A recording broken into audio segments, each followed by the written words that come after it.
sejahtera buat kita semua. Di sini kami dari kelompok 1 akan memberikan pendapat atau solusi terhadap studi kasus pada mata kuliah pemahaman tentang peserta didik dan pembelajarannya. Adapun kami dari kelompok 1 yang beranggotakan Ade Rukaya Lubis, Fatwa Syahida, M. Jakaria Manurung, Rizky Aprina Nuranti, Tantri Sihite, dan Teresia Panggabean. Adapun untuk kasus yang pertama akan dibahas oleh Ade Rukaya Lubis. Kasus pertama. Bayangkan jika Anda adalah seorang guru matematika di kelas 7. Saat ini, Anda hendak menyampaikan materi mengenai matematika sosial, yakni mencari nilai rata-rata atau min. Untuk memudahkan peserta didik dalam memahami pembelajaran, Anda mencoba untuk membuat urutan atau langkah-langkah yang perlu diikuti oleh peserta didik agar dapat mencari nilai rata-rata pada sebuah soal. Anda meminta kepada peserta didik untuk mengerjakan soal yang Anda berikan. Hasilnya, peserta didik mampu mengerjakan dengan benar, sesuai dengan langkah yang telah Anda siapkan.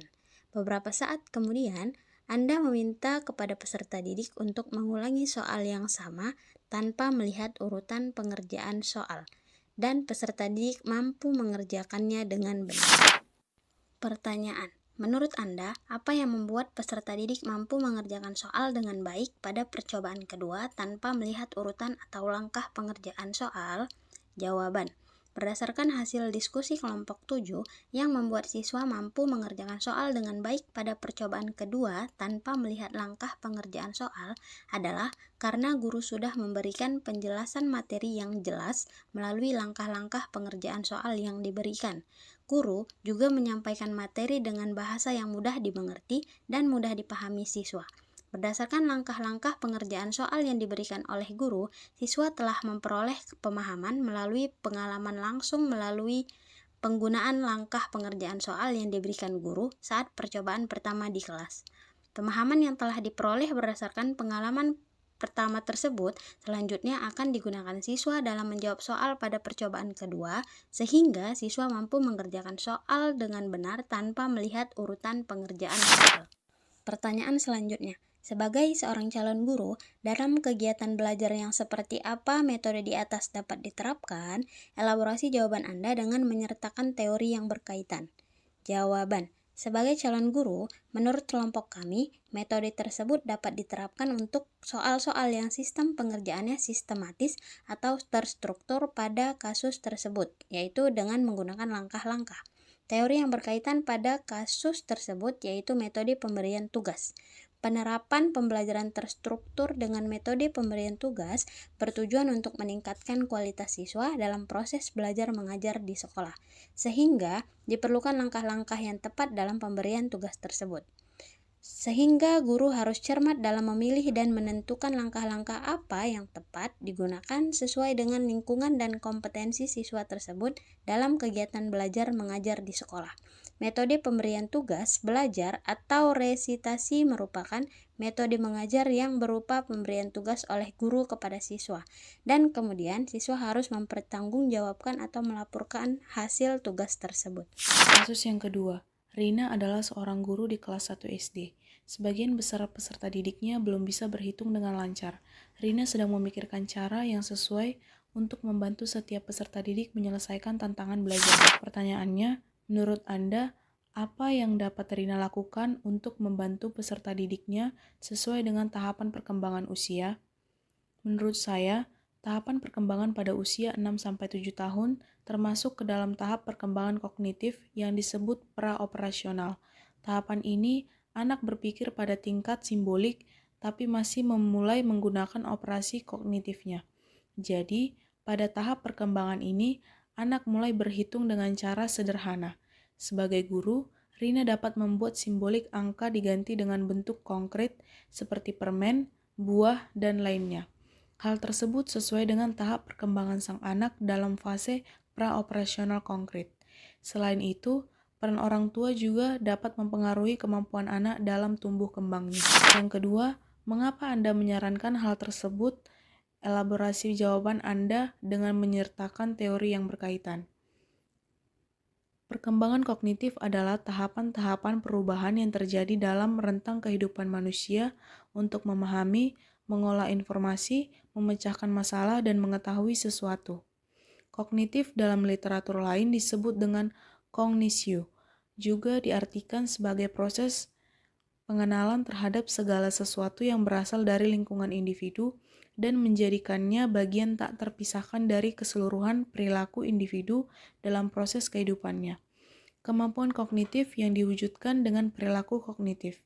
Perilaku kognitif tertuang dalam proses bagaimana individu mengenal lingkungannya, lalu menjadikannya sebagai perbendaharaan psikis yang dilakukan dalam mengkondisikan hidup yang bermakna dan efektif.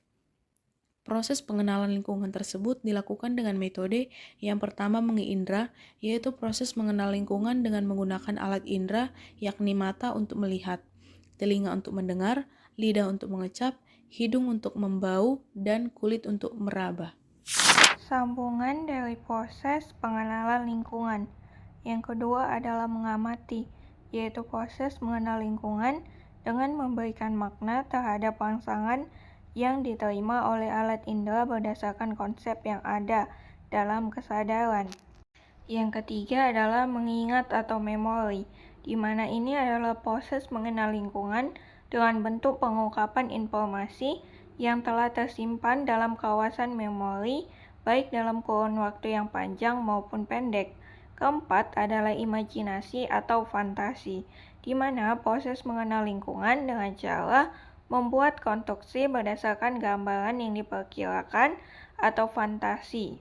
Kelima adalah proses berpikir, di mana proses mengenal lingkungan dengan daya nalar secara abstrak dan kompleks dengan memanipulasi konsep-konsep yang telah dikuasai. Proses pengenalan lingkungan itu kami ambil dari penelitian yang tersedia dalam link pada PPT.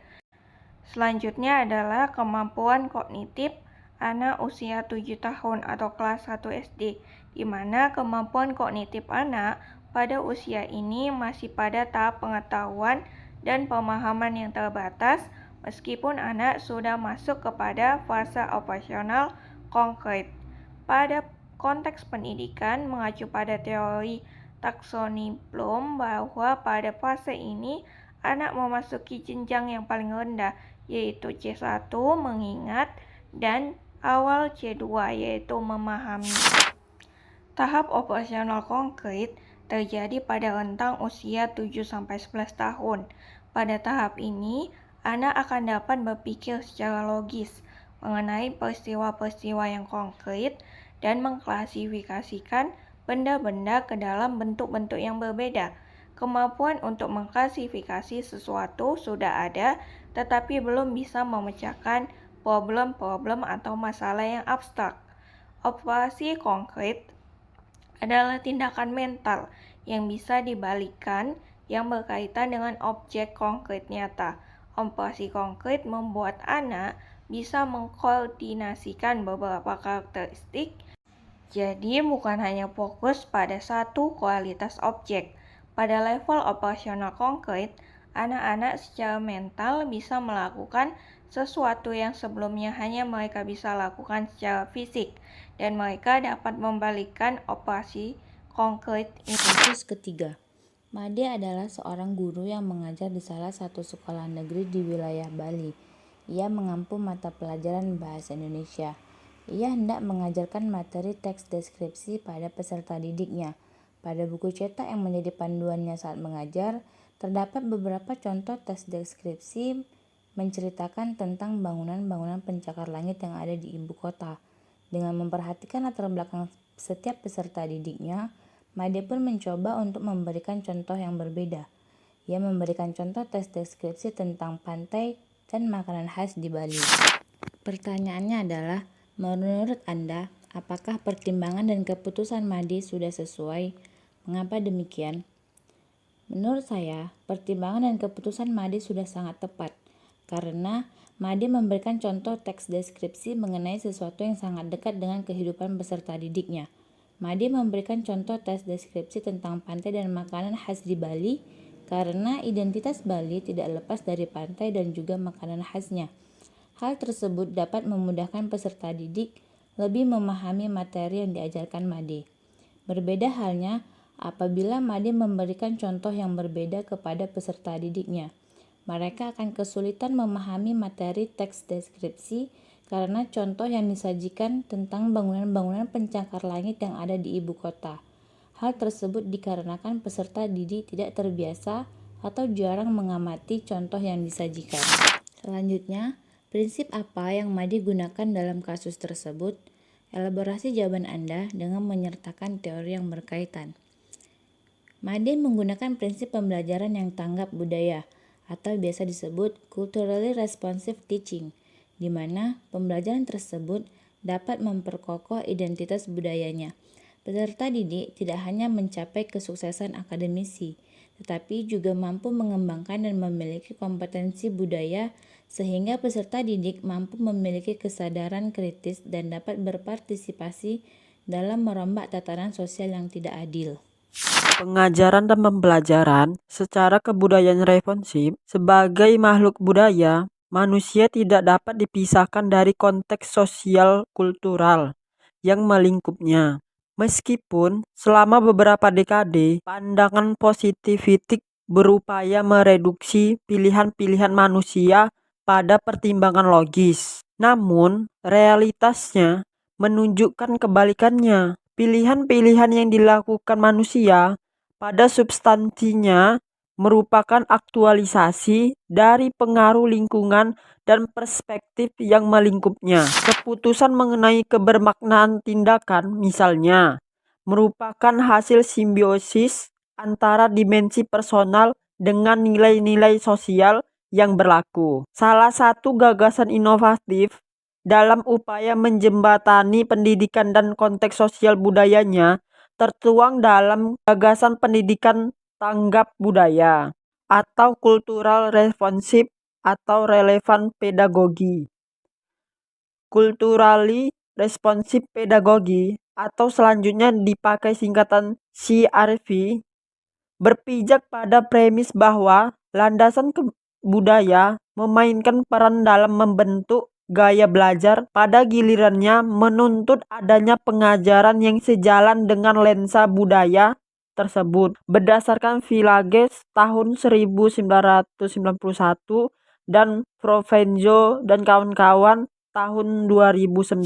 Pendidikan atau lebih khusus lagi intuisi pendidikan pada hakikatnya merupakan bagian pranata budaya. Lembaga pendidikan sebagaimana diulas dalam Encyclopedia of the Social and Cultural Foundation of Education oleh Provenzo dan kawan-kawan tahun 2009 merupakan pengejawatahan dari upaya sadar manusia dalam transmisi dan transformasi budaya. Sejalan dengan hal tersebut, konsep pendidikan tanggap budaya berupaya merevitalisasi berbagai artikulasi budaya, termasuk berbagai aspek kearifan lokal yang berkembang pada setiap komunitas untuk mendukung terselenggaranya pendidikan yang lebih bermakna. Baiklah, sekian hasil dari pembahasan kami. Terima kasih dan sampai jumpa.